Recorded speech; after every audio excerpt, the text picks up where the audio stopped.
Kitco Mining's special coverage of the Vancouver Resource Investment Conference is brought to you by Snowline Gold.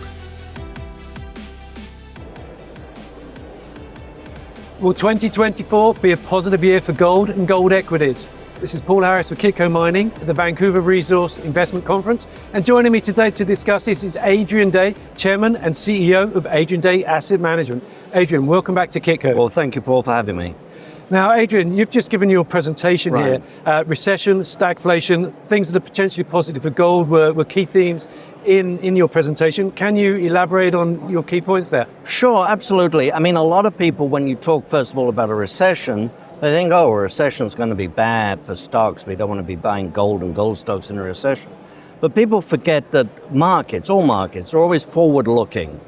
And so, you see the CPI go up, inflation go up, for example, and people say, well, why didn't gold move up? Well, gold didn't move up because the market says, inflation's moving up, therefore the Federal Reserve is going to raise rates. Inflation's coming down, and the market looks ahead and says, now the Fed will probably raise rates, lower rates. And if we move into a recession in and of itself is not good for gold stocks, but the market being forward-looking is looking at the Fed's response in a recession. And that's very, very positive for gold and gold stocks. I had a graph that shows all of the recessions going back to the late 1960s. And in every single one of those except one, there's 9 of them, in every one except one, gold went up. And in a majority of them, the gold stocks went up. And sometimes they went up by 100 and 200% during a recession. And in each of those cases, in each of the recessions, even if the gold stocks were down, they still did better than the broad market. So the lesson to me is very, very clear. You definitely want to own gold in a recession, and you most likely want to own gold stocks, but you definitely want to own gold stocks rather than the broad market. Now, what are some of the markers or indicators you're looking out for this year in the gold space? A lot of people are talking about the US Federal Reserve. Yeah. They're going to pivot at some point and presumably start reducing interest rates. Is that the key one, or are there some others? That's the key one to me, and as you know, if you look back over the last 20 years, every time the Fed started cutting rates after hiking them, gold took off. I think the gold market is a little bit optimistic right now about the timing and the extent of rate cuts. But there's no doubt in my mind that we will have rate cuts this year. There's no doubt in my mind, and there are very few other people's minds, there's no doubt that the Fed has stopped increasing. And so now it's just a matter of when do they start cutting. The next meeting in March, the Fed funds futures, which is a sort of where investors bet, if you like, on what's going to happen, it's about 50-50 right now as to whether there's a cut or not. I'm sure as we get closer to March, that the thinking will coagulate in one way or the other. But when you're 50-50, there's a huge potential for the Fed to surprise one way or the other. The Fed does seem to be very sort of touchy-feely in terms of what's happening in the market to what it actually does. Yeah. It tends to talk about what it may do quite ahead of time, but the actual, as you say, the timing depends on how it feels the actuality is. Yeah. I mean, if you really look over the last 2 years, I think it's true to say that there wasn't a single Fed meeting and single Fed decision that came as a big surprise to most people in the market. Right. I mean, as you approach, like you look at the last December meeting, I mean, it was already 90% of the Fed funds future. 90% said they were going to hold rates flat, which is what they did. The Fed, this Fed in particular, Jerome Powell, they don't like to surprise the market. They don't like to surprise the market, and right now the market is expecting lower rates this year. And in fact, the Fed itself, in their dot plot, they were pointing to lower rates this year. So I think we're definitely going to see that. It's just a matter of, are we going to see it in March or are we going to have to wait till May? 2024 has started with the gold price comfortably above the $2,000 per ounce, and the gold price finally hit a record in US dollar terms. It hit it in other major currencies last year and before. Right. How important is this? Well, I think psychologically it's very important. It's certainly important if gold can hold above 2,000. I mean, if gold goes under 2,000 for whatever reason, I think that's going to be psychologically quite a blow to gold, because people are just beginning to now get comfortable with it again. You know, let's not forget that it's important to realize, over the last 18 months, it's central banks that have really supported the price of gold. If you look at the gold ETFs, they've been consistent and steady outflows. Even in the last month, when you would have thought there would be some inflows, there were net outflows from the ETFs. You look at retail, you look at coin sales, coin sales are down, premiums are down, indicating low demand. And so it's been the central banks that have really held gold up. In the last sort of 6 or 8 weeks, that sentiment among investors is slowly changing. But if you see gold under 2,000, that will be a significant blow to the gold sentiment. So I think it's important. I think if we see gold get to 2,100 and stay there, that will be very, very bullish, very, very significant for gold. But remember, gold investors from 2011, I know gold's done well in the last 5 years. We know that. People sort of always want more from gold. But if you look at where gold was in 2015 at 1040 an ounce, it's now over, it's now 2040 basically. I mean, that's a pretty strong performance. Happy days, yeah. Hasn't translated into the gold equities. But I mean, what I'm trying to say is gold investors have suffered a lot of pain since 2011. And so I think it just takes a little bit of time to rebuild that confidence. Another group of investors that are perhaps experiencing a lot of pain are the silver investors. Silver hasn't been tracking with gold. Silver's struggling to get over that $23 per ounce price point. Is it forgetting that it's also a monetary metal? No, I mean, I think if you look at the last, say, 12 months, gold has outperformed silver, gold has outperformed the gold stocks, silver's outperformed the silver stocks. And that is generally what you see in a weak or bad soft market. Now, starting in November, you saw the gold stocks outperform gold and you saw silver outperform gold. It didn't last long, but that's the sort of action you want to see to confirm that we're in a new bull market. Remember, I think it's really important we keep coming back to this. This last couple of years has been really unusual in that most of the gold assets, gold coins, gold stocks, silver, gold and silver have all been weak. The only thing that's been strong is gold itself, and that's because of central banks.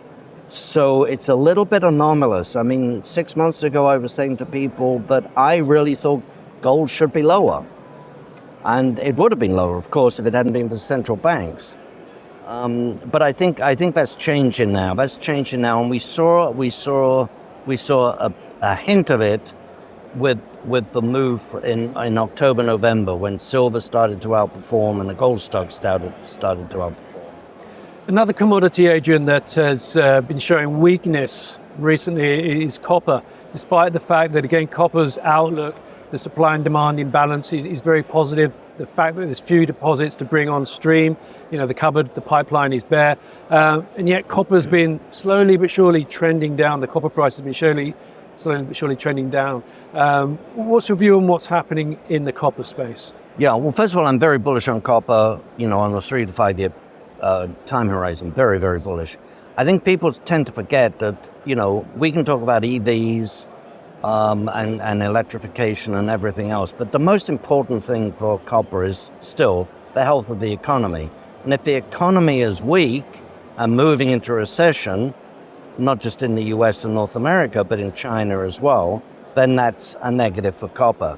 And so copper demand from China most of last year was not very strong. There's indications that's beginning to shift though. I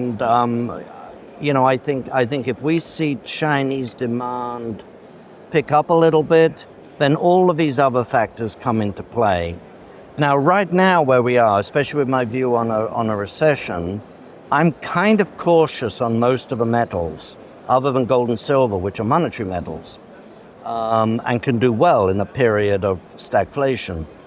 But of all of the metals, what I tend to do is focus more on the supply side.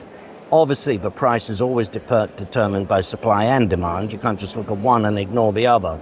But to me, I'm more focused on metals that have a strong supply sort of situation, meaning a shortage of supply, rather than focusing just on the demand. And copper fits the bill there, as you mentioned. Copper fits the bill there tremendously.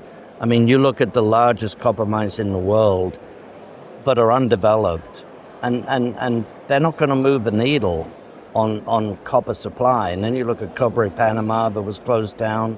That's 3% of the world's copper. Doesn't sound like a lot, but prices are made at the margin. So you shut down a mine that's 3% of the world's copper, and then you look at Codelco, the largest, government-owned, but the largest copper producer in the world, saying they're going to have difficulty this year. You look at Rio Tinto's reduction in their supply forecasts, and you don't see anything big and new coming on stream to offset that. So I think the copper supply is going to be, tight, and that will be very, very positive for the copper price. Remember, if I may, unlike, say, gold and silver, where, it takes longer these days than they used to, but you can have a 100,000 ounce producer, a smallish gold mine, and it's already developed, and it can come on in 3 to 5 years and start producing. And the capex may only be $150 million. You look at a copper mine, the scale is just so completely different. And because the scale is different, it means the time frame from discovery to production is different. It means the capex is completely different. You're talking about $1, $2, $3 billion, not 100,000. And the point of that is that you can look now, and you can predict with reasonable certainty what the production in 5 years' time is going to be. Let me say with almost certainty, you can say there's going to be no mine producing in 3 to 5 years, but we don't already know about. So there are some we know about, Resolution, for example, that may or may not be producing, but there's nothing going to be producing in 5 years that we don't already know about. It's not necessarily true in gold. And so that means that we can have a great deal of certainty about copper production going forward. Now, the treatment charges for copper concentrates have been falling, which again suggests the tightness in the market and the fact that there isn't the supply that the market needs, which should ultimately be positive for the copper price. And I think it's also worth mentioning that in addition to there being few projects to develop, the risks for those projects seem to be stacking up, which I imagine is making companies hesitant to pull the trigger, even if everything else is a go. I think that's true. And what happened in Panama is a big wake-up call, because Panama was considered a safe country.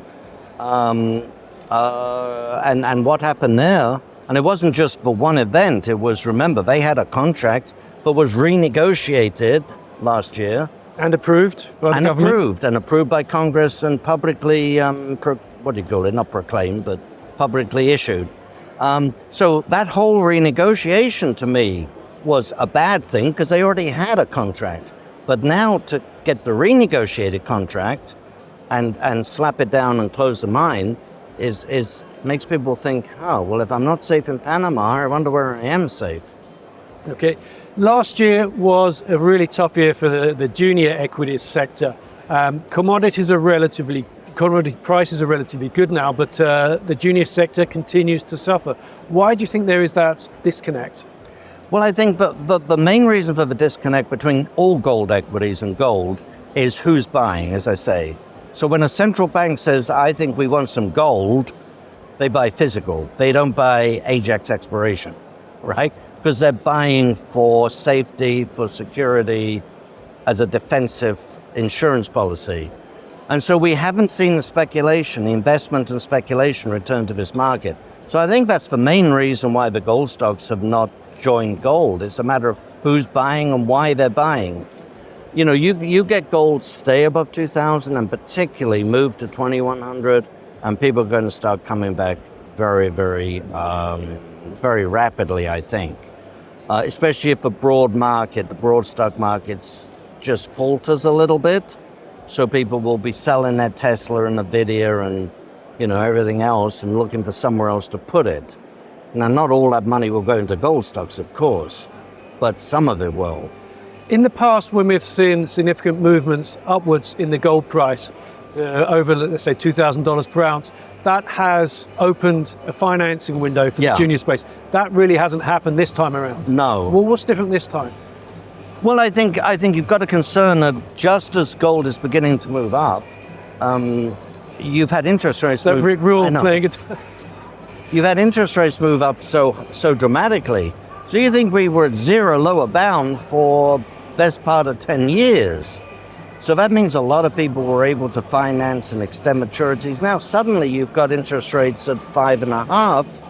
So people who've been doing their planning on zero interest rates, suddenly things don't work.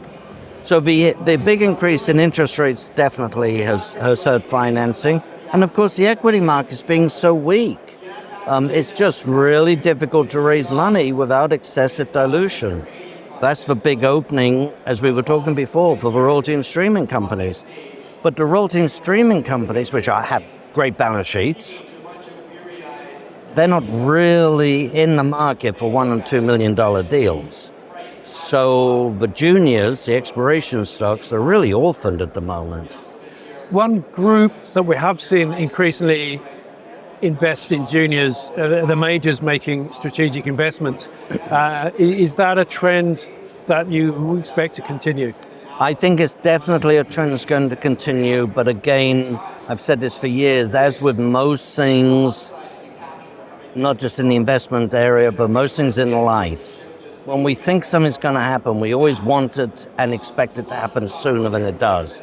So I think seniors are going to buy juniors and are going to buy junior projects, not necessarily the companies, but the projects, and invest in them because they have to, because they are simply not replacing, we as an industry are not replacing the ounces we produce with new ounces discovered. We're not replacing them. And most of the senior mining companies, as you know, don't have strong exploration arms. So they're using the juniors as their own exploration departments. But a senior mining company will prefer to wait until a project has been de-risked. And so it could be a good project, all the results are good, things seem to be moving along. Why doesn't someone like Newmont or Barrick buy it? Well, Newmont and Barrick will prefer to pay 2, 3, 4, 5 times the price once it's been de-risked.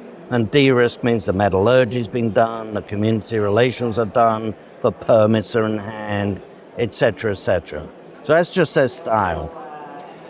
Taking or making a strategic investment in that context is, you could argue, a prelude to buying at some point further down the line.